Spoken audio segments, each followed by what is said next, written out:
I'm going to dive right in and address the three major sort of specific themes of within the talk today, all discussed within my book, which are, we begin with the kind of regular practice of myth-making, which we all know about in Northern Ireland in terms of Irish history as well. But before I go into some of those specific myths tackled within the book, I'd like to say firstly exactly how I got the title. It comes from a specific speech and a specific talk which the essayist, especially poet, and what I would argue is a kind of lost playwright, John Hewitt, said at a workshop held by the Corrymeela community in 1976.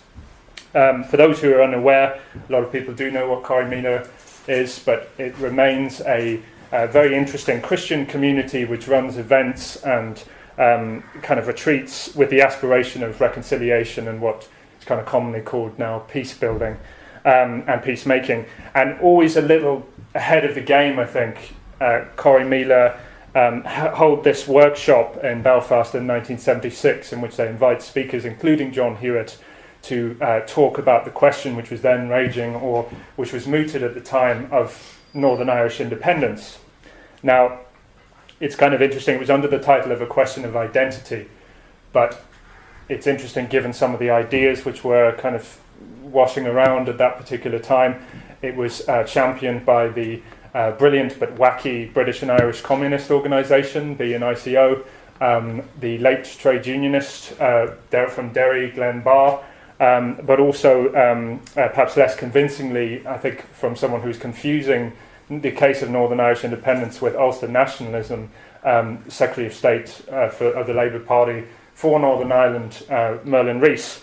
And it was also, even the concept of independence was even kind of reignited in the period just around after the Anglo-Irish Agreement of 1985, when Unionists were running amok in response to that particular accord, and ideas of independence were started to be talked about also by Ian Paisley and Peter Robinson. But the quote, what John Hewitt says at this particular talk back in 1976, and it's held in the Linen Hall Library, the papers from this particular question of identity workshop, is that he calls for the population of Northern Ireland to invent the myth, invent the metaphor.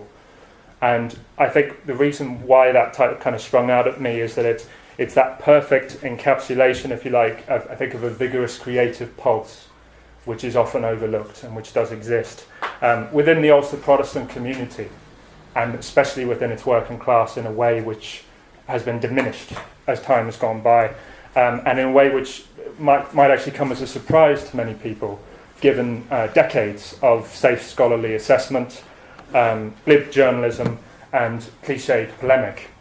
The chief myths that I encountered, and I mean, obviously inventing myth is playing on a sort of industrial heritage of the Protestant working class, but the myths that I encountered were very broad, and there were a large number of them.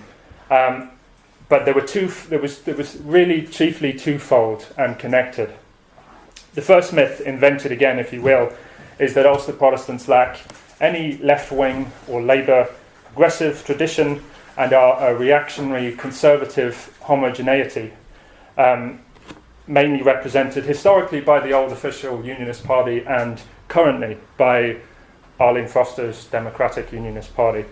And interestingly, currently this largest party of unionism, and indeed the largest party of Irish nationalism, are in complete agreement and happy to corroborate this particular narrative and myth for different reasons. The latter wish to paint working class Protestants as instinctively backward, an instinctively backward division, flags fixated and loyal to a dying form of Britishness, while the other, who had their conference and their vaunted conference over the last few days just, are keen proponents and adherents of the politics of demons, whereby your opponent, who is an Irish nationalist, says that he is left-wing and uses socialist rhetoric. So for that same reason, you declare yourself an ardent Tory to spite him. So for anyone with any knowledge of the Labour movement in Northern Ireland, and in Ireland whatsoever, it's an extraordinary thing to hear, going against the grain of and the actual history of Labour in Northern Ireland, which is jammed to the rafters with Protestants, including names such as John Kyle, Billy McMullen, Jack Boyd, Harry Midgley, Jack Beattie, the late David Blakely, Tom Boyd, Billy Boyd, Vivian Simpson, Jack McGugan, Betty Sinclair, Sadie Menzies, Mads Davison, and many, many others. This was one of the more bizarre and kind of base myths that I had to deal with, and which I sort of set out to puncture in the book. And because of the ample historical evidence that exists, it wasn't a hard task to do that.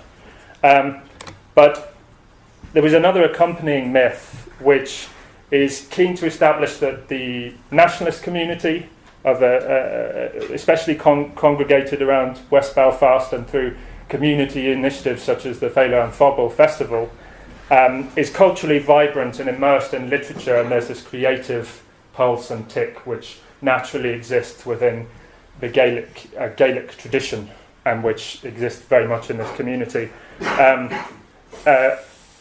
In contrast to the Protestant working class which exists, in the words of Ronan Bennett, in an intolerable mental world, with a culture limited to little more than flute bands, orange marches, and the chanting of sectarian songs at football matches.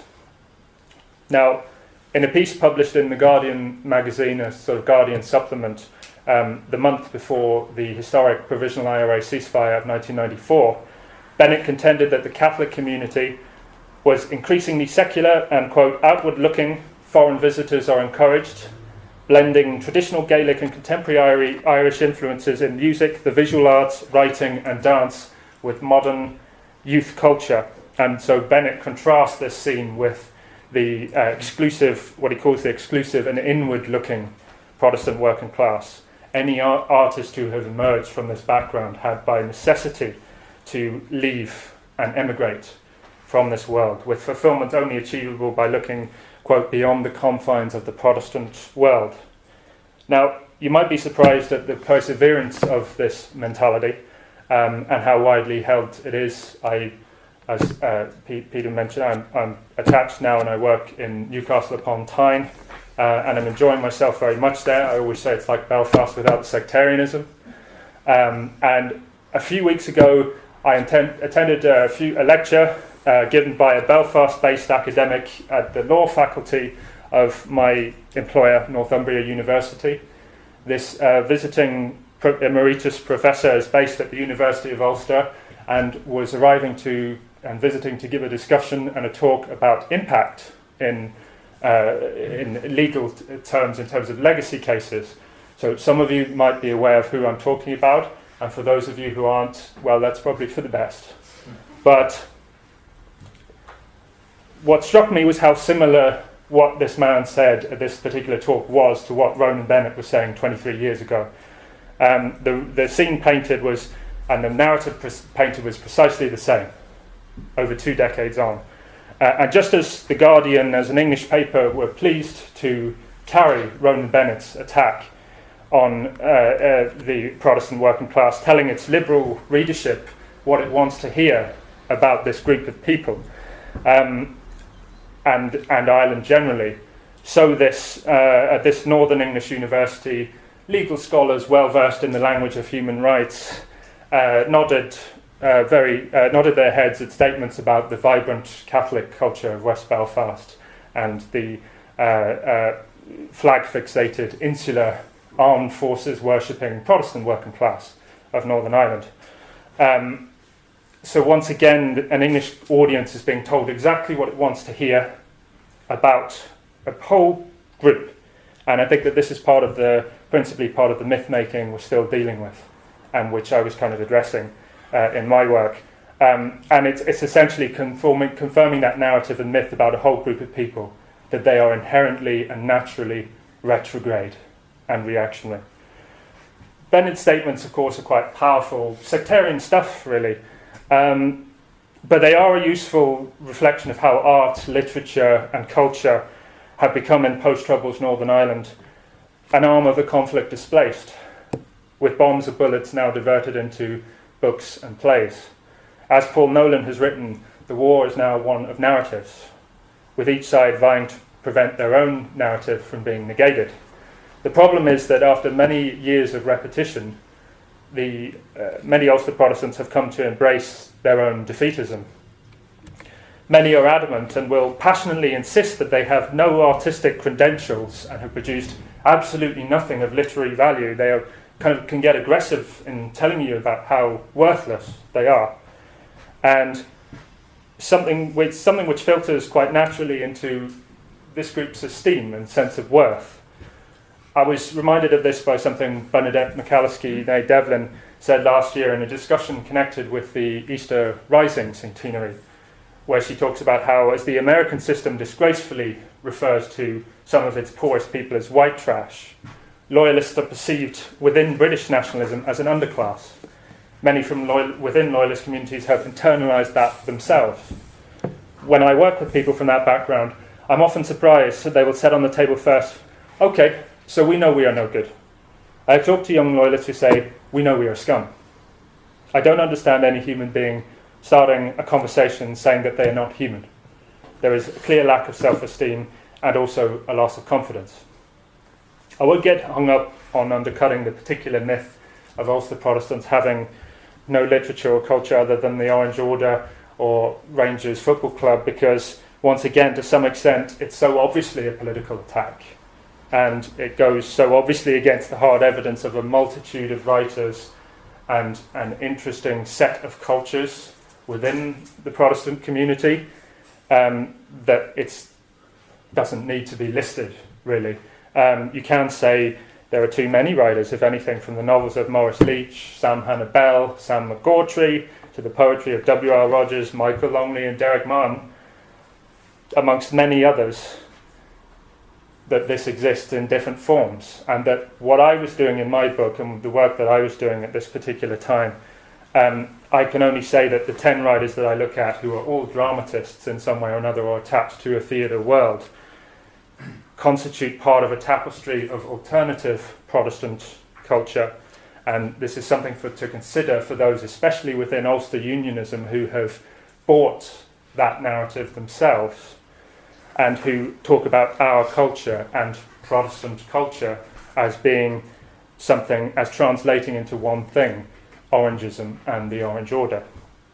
And if there was what we could call a Protestant culture, if we are to call something along those lines, that it was, in terms of what this culture is, it is a theatrical culture, given the prevalence of these writers. In contrast to claims from Democratic Unionist Party politicians such as William Humphrey, that Protestant working class people have no history of buying into the arts or the theatre.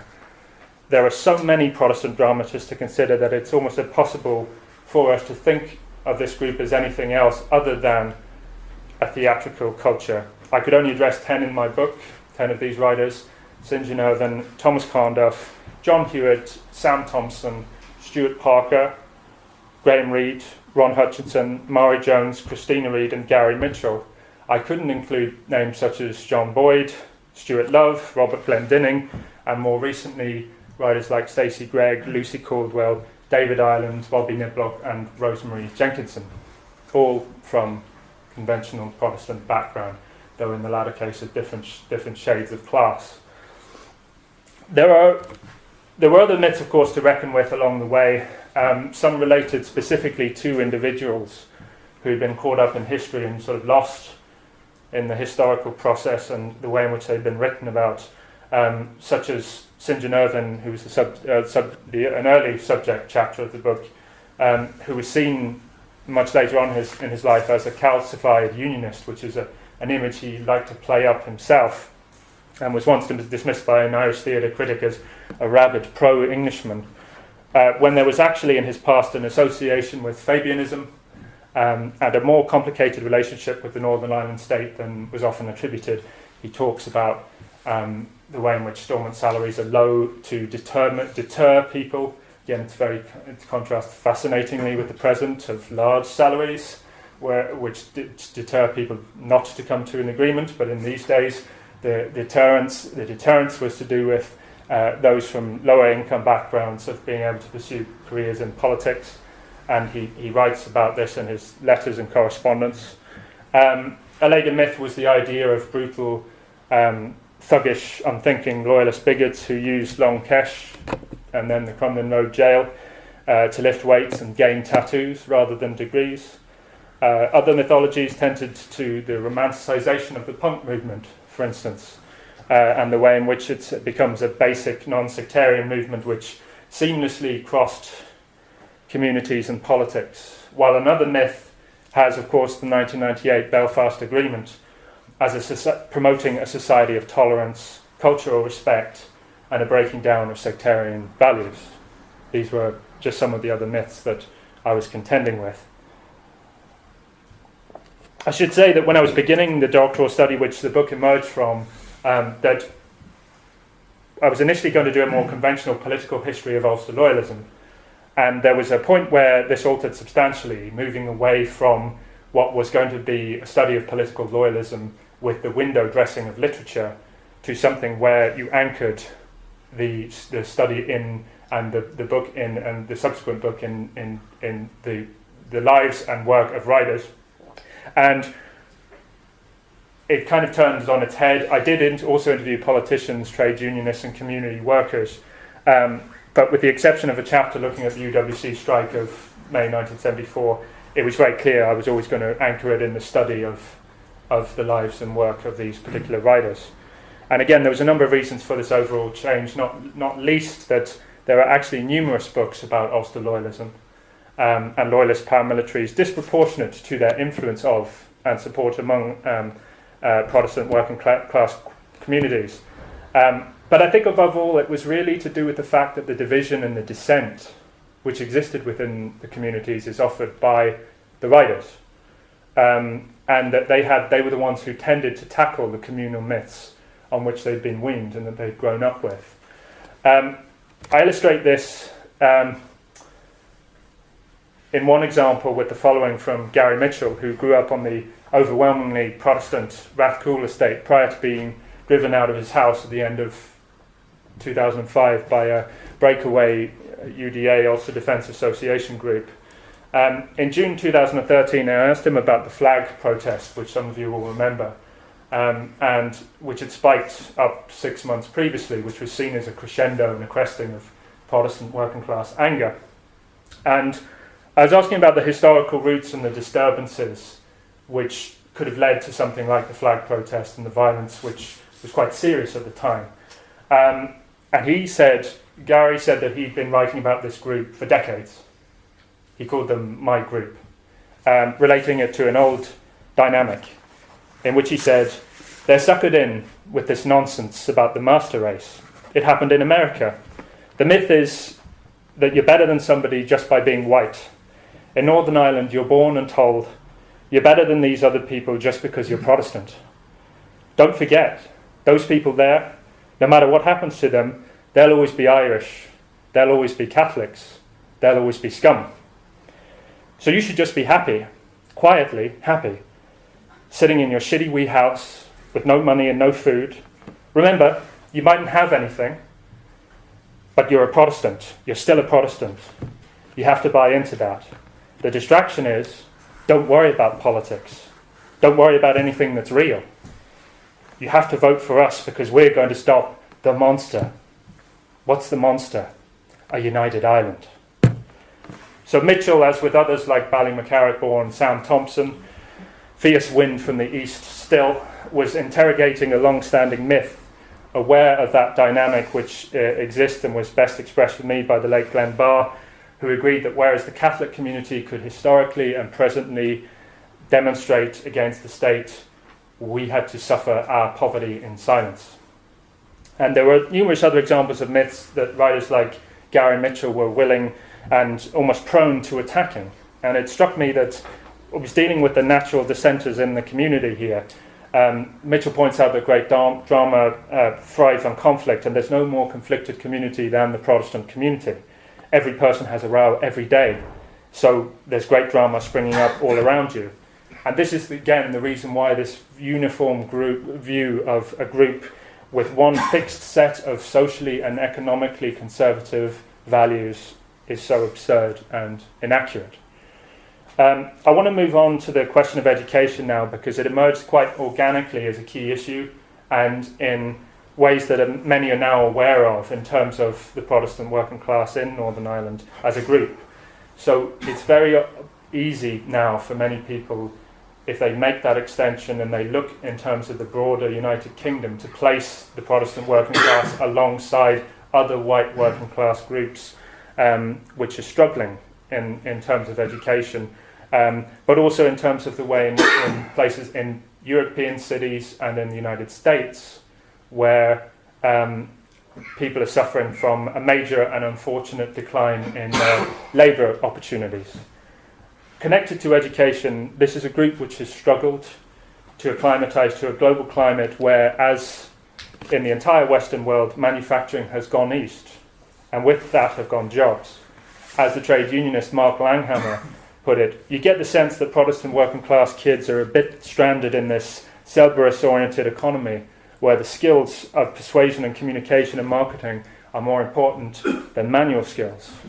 So this move from a mainly industrial society to an informational market system was exacerbated also by the newer cultural experience of unemployment for Protestant males, especially round about the 1980s, where it rockets in Northern Ireland to huge levels. And thus adjustment has been particularly hard and arduous for that group. Now, for obvious reasons, education was therefore to emerge as an enormously important and worrying theme when I was looking at all of this. And it was again mirrored in the writers that I looked at, and that was a strange chord which was struck. What united them all, with the exception of Stuart Parker, who was attended Queen's in the mid-1960s, Graham Reid, who returned to education later on to do a degree in education at Stranmillis College, and also the one middle-class writer concerned, John Hewitt, was the absence of university and the lack of higher education. The rest of these writers all purposefully or accidentally avoided university. Now, I should qualify a few things here. We live in a society where a large number of people do actually go to university, at the same time as there is a shortage of young people doing trades, and that there is a problem there in terms of a skills shortage which needs to be addressed, and one would think is going to worsen with the recent constitutional developments around Brexit. But to look at this group of Protestant writers, the individual cases were quite telling. For some, such as Antrim-born Ron Hutchinson, who's looking a bit like the dude from The Big Lebowski here, he sent me this photo to use in the book. I asked him for a more serious photo, but he was determined that I use this particular photo in the book. For someone like Ron, the prospect of higher education was of absolutely no interest to him. And avoiding it, what's more, avoiding it made him the writer that he was and that he is. So Hutchinson said to me that his parents, quote, didn't give a shit about my education, thank God. He left school at 16 and worked in a range of jobs, including investigating social security fraud and even in a zoo, all of which he thinks gives him this kind of experience to draw on in his writing, something which he felt was a deeper well, no matter how good a Master of Arts in screenwriting gets you. Ron's advice to younger writers was not to invest $70,000 in a screenwriting degree which people such as himself taught at the American Film Institute, but to take that money and travel the world, see different places, fall in love, lose it all, and live lives which you then write about, and that you then have a life experience which is precisely outside of a third level university education. And then this provides the well of experience that then becomes your writing, and that you then draw on for the rest of your careers. This view was also very similar to Mari Jones, who has also proudly avoided university and aims at all times to avoid plays written by intellectuals, said contemptuously, who are, she feels, not in touch with ordinary people who want to go to the theatre. Others, such as Sam Thompson, were proud autodidacts, that is, a self-taught person, reflecting a long-standing and noble tradition of Protestant tradition of self-education. Sam Thompson takes an appreciation of art class under the guidance of John Hewitt, the kind of overlap and interaction which suggested to me that all these writers were part of the same intellectual, almost spiritual stream. And a fellow shipyard worker, attendee of this class with Hewitt and Thompson, recalled the gratitude he and Thompson felt towards John Hewitt for this tuition, which had been organised by the Workers' Educational Association, the WEA, which still runs in the rest of the UK, but which was shamefully and typically wound up in Northern Ireland in 2015. The worker recalled Hewitt giving them, quote, a new view. He showed us how to look at visual art, guiding the class to an understanding that our minds and eyes had not known. Returning to the university overview, the two earliest writers were also instructive. St John Irvine and Thomas Conduff simply lacked the opportunities. Conduff spent the rest of his life, like Thompson, self-learning, seeing out his days as a caretaker of the Linen Hall Library, surrounded by books, while the young St John Irvine had his eye on a place at Trinity College, Dublin. However, though his family lived a rough mixture of poverty and a lower middle class existence, he simply could not afford a place and to go to Trinity, and occasionally speaks wistfully of this in later life and what might have been. In the intriguing case of Christina Reid, who also grew up between Protestant working class parts of North and East Belfast, she returned to education in her 30s to take O-levels and A-levels, and actually began a degree here at Queen's in English and Russian. And on becoming writer in residence of the Lyric Theatre, she jettisoned these studies as her writing career took off, arguing, as she put it, that she would not have been the same person writing the way I do if I had stayed on at school. This is, of course, fair enough and understandable if you become a successful writer, but in the context of modern Northern Ireland, where the educational non-progressor, as it's termed, is most likely to be a Protestant working class male, as Dawn Purvis's 2011 report, A Call to Action, called it, it remains a shattering problem and one with deep roots. Reflecting on the 1944 Butler Education Act, which introduced grammar schooling as part of the tripartite system of state-funded schools and would be adapted in a Northern Irish context 3 years later, the archetypal character of Reid's Aunt Macy in her debut play Tea in a China Cup would appear to be speaking on behalf of many from her community. No good will come of this subsidised education, you mark my words. The Catholics will beg, borrow and steal the money to get their kids a fancy education. This country will suffer for it with years to come when well-qualified Catholics start to pour out of our Queen's University, expecting the top jobs, wanting a say in the running of the country. In perhaps the most distressing case of all, Gary Mitchell actually passed the 11 plus exam, but knew in his own words that he would only ever be going to Rathcoole Secondary School around the corner. Initially excelling, he found himself an outsider and, quote, uncool amongst his peers, so he decided to implode. Deliberately pushing himself to the bottom of the class, he realised that learning things was a bad idea and being dumb was a good idea. Being stupid was the smart thing to do. I read how working class Protestants entitled to free school meals have some of the lowest scores in the UK. They're bluffing. They're smarter than that. Protestant working class boys are doing exactly what I did. They're hiding their intelligence. It's very sad, but it's a macho culture. And he gives this interview around the middle of 2014 when there was a set of statistics which were released about educational attainment in which Protestant working class males receiving free school meals were just above Gypsy Roma and Irish Traveller, I think, in terms of the educational attainment scale. Again, far behind actually girls from the background, but very low down and disturbingly so to many people. The idea of a macho culture is a fairly devastating, and the general syndrome is a fairly devastating assessment, but one which might be challenged by the culture or cultures occasionally forgotten, offered and driven by the community's writers, including, of course, Gary Mitchell himself.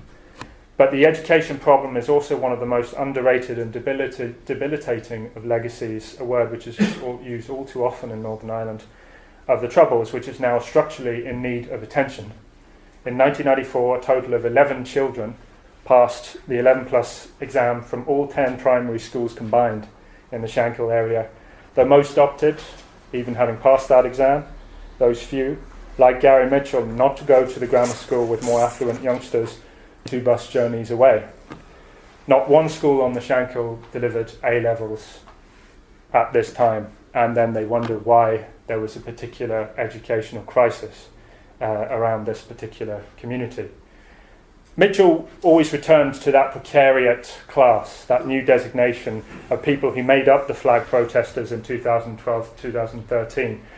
This is a sort of new class below the old working class, and with low social, cultural and economic capital. He commented that it was easy for the more affluent citizens of Northern Ireland, the more well-heeled, to ridicule such protesters based on how they dressed and spoke. He said, "It's the easiest thing in the world to go, look at these Egypts, they want their flag put up, ha, look at them, they're scum." That's not helping anybody. Something needs to be done to actually go in and look at it, try to examine it, and find out, how did you reach this point? To be totally honest, the first thing that comes into my head, and maybe it's because we have kids, when I see people on TV writing about a flag is, what's wrong with the education system? Because nobody can explain what they're really talking about. Nobody can identify the real issues. But it's nonetheless a condition which easily strikes a chord with the wider United Kingdom, where working class boys, white working class boys, are also struggling with education generally. And it may help scholars and indeed Ulster Protestants themselves to start grounding these travails and problems within a broader UK framework. The latter point there takes me on to the final part of this talk. The historian Henry Paterson recently wrote that the Protestant working class in Northern Ireland needs to be seen in a broader UK framework as a class which has been subject not simply to economic immiseration, but to a systematic devaluation of its moral worth by a commentariat in the media and academia which focuses on its sectarianism stroke racism, threatened masculinity, and general identity crisis. There's a lot to unpack there, but it raises, amongst other things, a significant sense that what academics, scholars, and journalists write actually matters, and what they write about this group is important. And critically, what parts of this group do, essentially, the question I would suggest to everyone, and to younger scholars as well especially, is what parts of this group are you going to focus on when you do your own studies and you deliver your own books? How many books will be written about loyalist paramilitaries, despite the extensive and fine work that already exists of people like Sara Nelson, Jim Macaulay, Pete Shirlow, Colin Crawford, Graham Spencer, Claire Mitchell and Tony Novosel? When writing about the Protestant working class, what good is another book about the UVF or the UDA? Or another biography of Ian Paisley? What is this really achieving? What is the worth of this work, and what are you conveying about this group in your focusing on those extreme reactionary or violent elements when you bring them to us for the umpteenth time? And I think that scholars need to take some responsibility for this now. And I suppose what I'm getting at here should be actually quite empowering for academics, in the sense of what we are researching matters. It has some kind of effect, because if you study this group and focus on those most egregious elements, then what are you conveying about them, and what do you expect your portraits to achieve? I suppose to some extent, speaking personally, this was the root of it for me.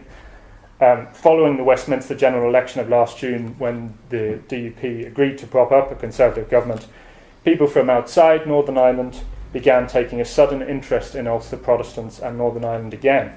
Young BBC presenters marched back to Northern Ireland, where once the Troubles had brought them in spades, mainly to hang around the Europa Hotel, to walk among the bonfires of 11th night asking, who are the DUP? What do their supporters want? However, by assuming that Ulster Protestantism is uniformly represented by this party and located in Orange culture, the television presenters themselves are part of the problem, as are a legion of academics and journalists who return repeatedly to the self-appointed community spokespersons for comment, assuming such Jamie Brysons and other online commentators represent and who continue to be indulged across the airwaves daily as a matter of course, represent the entire so-called extraordinary conglomerate of the PUL, Protestant Unionist / Loyalist community.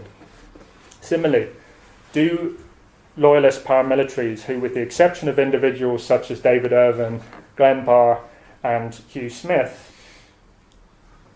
with the exception of those men, do Loyalist paramilitaries who've been consistently rejected at the ballot box by Protestant voters really represent the range, diversity and progressiveness of the Ulster Protestant identity? Is what Loyalist paramilitaries say and how they continue to behave useful for helping us to understand the Protestant working class? Is it more so than, say, the Labour movement? Is it more worthwhile than that in the history books and in terms of where that vote has gone to now presently in terms of the Democratic Unionist Party and Alliance places in East Belfast and other parts of Belfast? All the evidence from the election results to the culture and literature outlined in my book and which others have also explored would suggest absolutely not. In much the same way as many books written about Irish nationalism have been written about the minority involved in militant republicanism, namely the Provisional IRA, rather than the political organisations which received the support of the clear majority of Catholics throughout the Troubles, namely the SDLP. This was a point Richard English pointed out over 10 years ago. Those books which have been written about Ulster Protestants tend to have been written about the extremes and the minority involved in violence. One such work's description of UVF violence as Protestant terrorism, the phrase of David Bolton, was as subjective and objectionable as calling the violence of the Provisional IRA Catholic terrorism, and is incidentally, of course, the same as calling the violence of Daesh Muslim terrorism. An obvious pattern. The work of Patrick Buckland and A.T.Q. Stewart in the 1970s and 80s certainly made strides, but by the mid-1990s, Alvin Jackson identified that there was in fact a bias within much of the recent literature towards the consideration of radical loyalism, which tends to neglect the centrist themes and to favour the radical periphery of politics. The variable and in some cases very poorly written scholarly literature usually focuses on loyalist paramilitarism, accompanied by a glib tabloidism, kind of journalism focusing on the deeds and the egregious deeds of loyalist paramilitaries, which charts the egregious violence and criminality of the same groups in lots of detail. And I suppose this is the reason why I transposed those images was to say one of these is the Sam Thompson Bridge on the bottom right, representing that former culture and that political culture which had the support it enjoyed, especially in the 1950s and 60s, in contrast to the gunmen. And I think a lot of young scholars are caught between looking at these two different events and these two worlds. But of course the image on the bottom right can represent anything outside of the traditional imagery that we're used to. Branching out, Henry Patterson's Class Conflict and Sectarianism remains, which was published in 1980, remains important, resonating to the present day in its cold examination of Northern Protestantism's complex alignments, which showed a class consciousness coexisting alongside sectarianism. The Protestant working class often displayed resentment at both Protestant elites, dominated by the Unionist Party, and Catholics. Critically, Patterson describes how Labour politics developed in a British framework, establishing that the commitment to the Union was not something imposed by the manipulation of a crafty bourgeoisie. The very theme he explored back in 1980 of dual class consciousness and sectarianism is a theme Northern society is still dealing with on the streets outside its political chambers. It was not until 2009, finally, that a comprehensive overview of the Northern Ireland Labour Party, an organisation with a distinctly Protestant ethos, was delivered courtesy of Aaron Edwards, who has returned nonetheless in the last year or so to the subject of loyalist paramilitaries himself.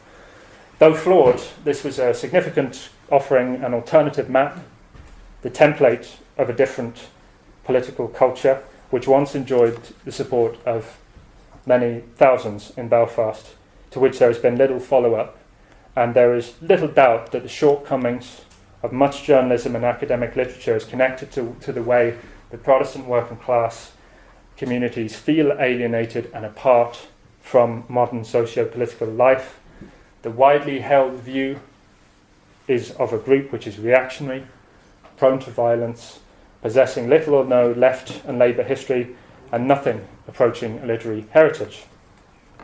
In a review of an unimpressive book by Geoffrey Bell in Fortnight magazine, Sara Nelson once excoriated how, with a few exceptions, studies of the Ulster Protestant community have been conspicuous by their scarcity or by their cliché-ridden predictability. And with some exceptions since, including Nelson's own Ulster's Uncertain Defenders, published in 1984, this remains an accurate assessment, with such works continuing to suffer from what she called restating and reinforcing many of the familiar assumptions which most need critical examination. Whilst it is therefore understandable for studies to use the phrases interchangeably, I suggest a good starting point is to clarify and separate right now that the terms loyalist and Protestant working class are not the same, and that a valuable etymological distinction should be made.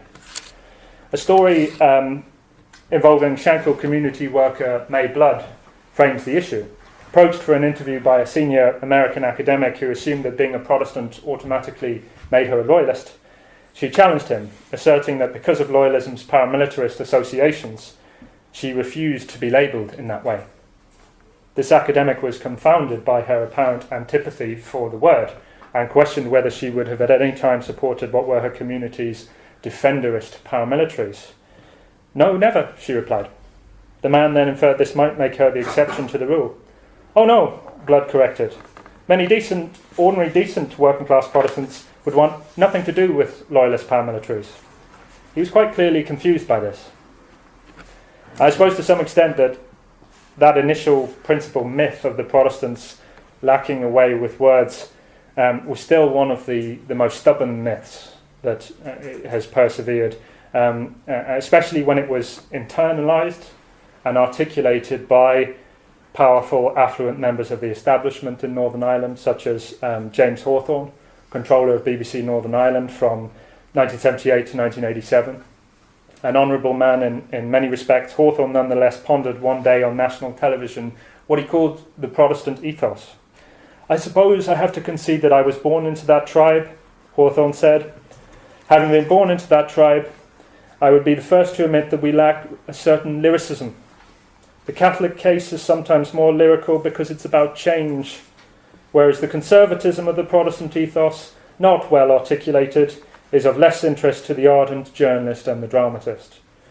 Now, along with the somewhat inaccurate reading of the Catholic Church in human history as an agent of change, it is striking how convinced many Ulster Protestants are by their own inveterate conservatism and innate lack of lyricism. And in the case of Hawthorne and others, this seems more damaging than when Republicans politically attack the Protestant working class, which you would expect them to do, as it is the more damaging when it comes from someone like James Hawthorne, when it's the self-imposed defeatism and insistence of worthlessness within one's own group. St. Genovin once perceived a general Puritan objection to the theatre, which is, he said, founded and still maintained on the conviction that the mummer violates the commandment that we shall not make unto ourselves graven images.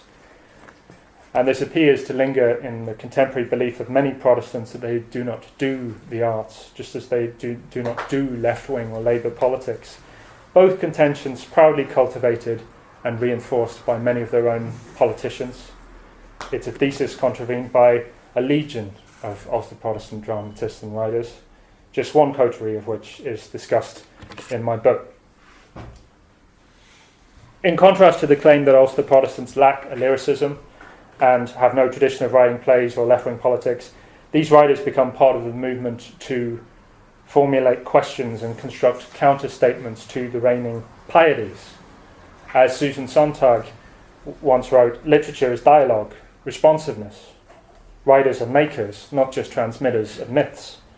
There is something of this in John Hewitt's Reminiscence from Exile. Placed in charge of the Coventry's Herbert Art Gallery and Museum in 1956, he strolled around his new home city. This was just after several years after he'd failed to get a particular job in the Ulster Museum, which many people thought he was very well suited for.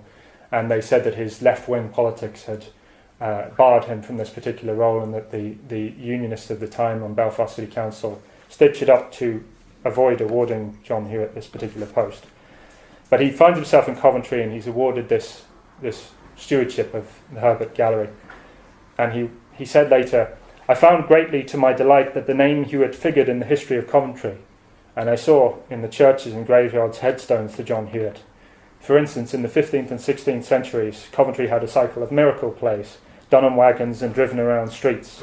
And the man who made the scenery and the properties was John Hewitt. And the man who composed the music and the songs they sang was James Hewitt, his brother. So I decided they were my ancestors. I've no evidence that they were, but as most people live by myths, that's my myth." Now, last August, just across the road, new Irish Taoiseach Leo Varadkar made a speech focusing on the European questions currently preoccupying both British and Irish governments. But he got in a nice reference, specifically quoting John Hewitt's concept of multiple identities. As an Ulsterman of planter stock, as Irish, as British, and as European, John Hewitt believed that we all have multiple identities. It's what makes us what we are, Varadkar pointed out. Now, while fascinating to hear John Hewitt being quoted by a Taoiseach, an Irish Taoiseach, as he had also been by Fianna Fáil's Jack Lynch in a previous era, I was unsurprised to hear that Varadkar neglects to mention the other part of Hewitt's multiple identities. Labour. Varadkar, currently on the threshold of a possible and unwanted election, is a man with exemplary identity politics, a gay Taoiseach, Hewitt would have approved, whose social liberalism is hard to fault. However, when it comes to economic policy, Leo is somewhere to the right of Margaret Thatcher, and once saying that Varadkar saying that he made no apologies for wanting to lead a party for people who get up early in the morning. So not mentioning the left-wing thing makes quite a lot of sense in that regard. And with an abortion referendum palely offering to repeal the 8th Amendment in the offing, Varadkar could do worse than consult some of John Hewitt's public statements on these same issues back in the day. Most local parties here continue to object to the extension of that famous British piece of legislation, the 1967 Abortion Act, and it resonates to hear through intermittent check-ins to the Irish Times column of Sam McGawtrey, Hewitt commenting on the last abortion referendum in September 1983, which of course brought us the 8th Amendment, which prohibited abortion from ever being introduced into Ireland's constitution. "As far as I am concerned, the life of the mother is sacred," opined Hewitt. "It is ridiculous to pretend to indignation on behalf of the unborn. This is the sort of thing that makes unity of the island recede further and further away." Now, some of the more beady-eyed literary scholars might wonder why I had included John Hewitt, principally a poet, but a man with a long association with the lyric theatre and a writer who plays himself alongside a group of dramatists. I can explain where he fits in.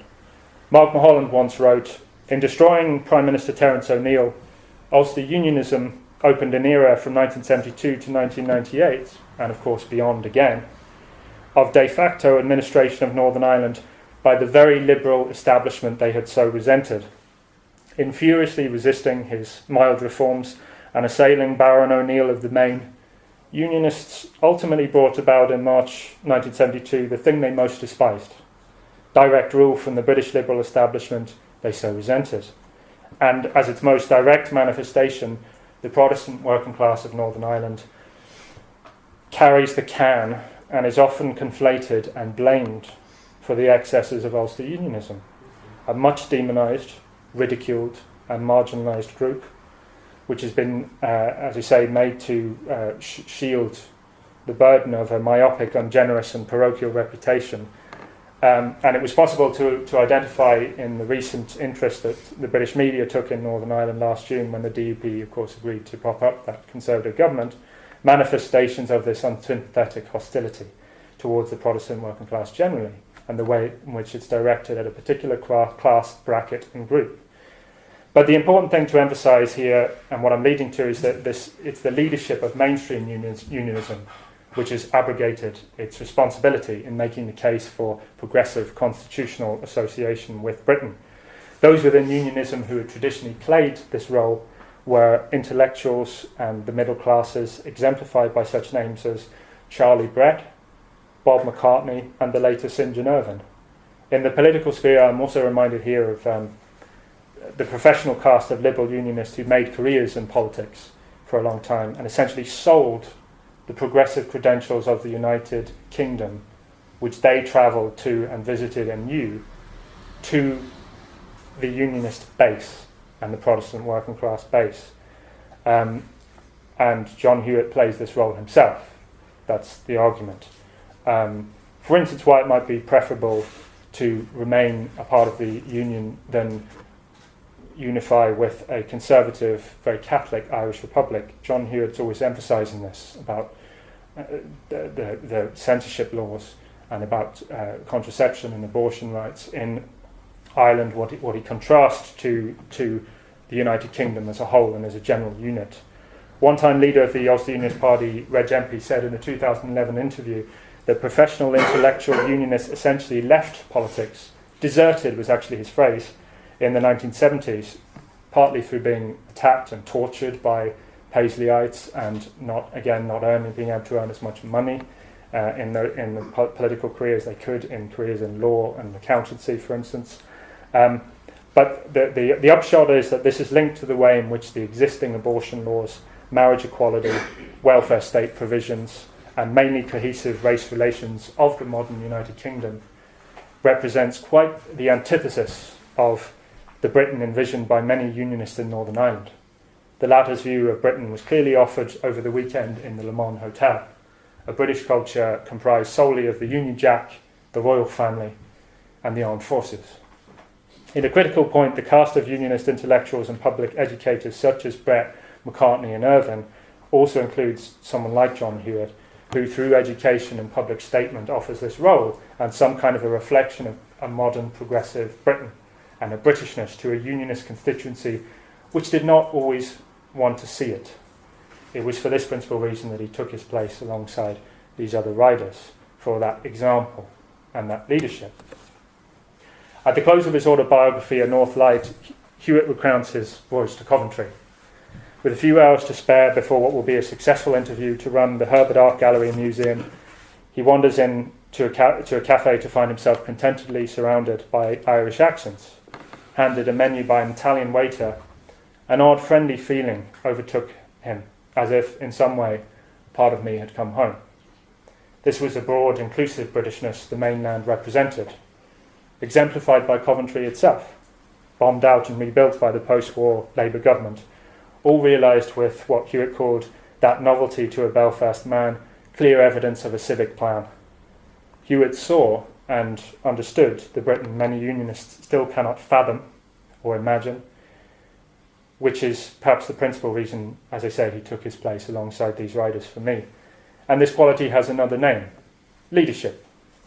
John Hewitt led. He sometimes found himself in the bare minority on political matters. Often he found himself alone. It was noted at a time in the early 1980s when no party, including all those which currently espouse marriage equality at the moment, would back the campaign, that Hewitt was one of the few public personalities who supported the European court case which would lead to the decriminalisation of homosexuality in Northern Ireland. This was one of a number of stands Hewitt took, and it was this exact voice which provided the intellectual middle-class example and leadership so lacking, with a few exceptions, from many unionist representatives of the recent past and present. I want to start bringing this to an end with a quote by the great British historian E.P. Thompson, who John Hewitt knew well, both in thought and person, and Thompson represents that train of British intellectual left thought which John Hewitt prized very highly, whose antecedents were William Morris, John Ball, Cobbett, the Diggers and Levellers.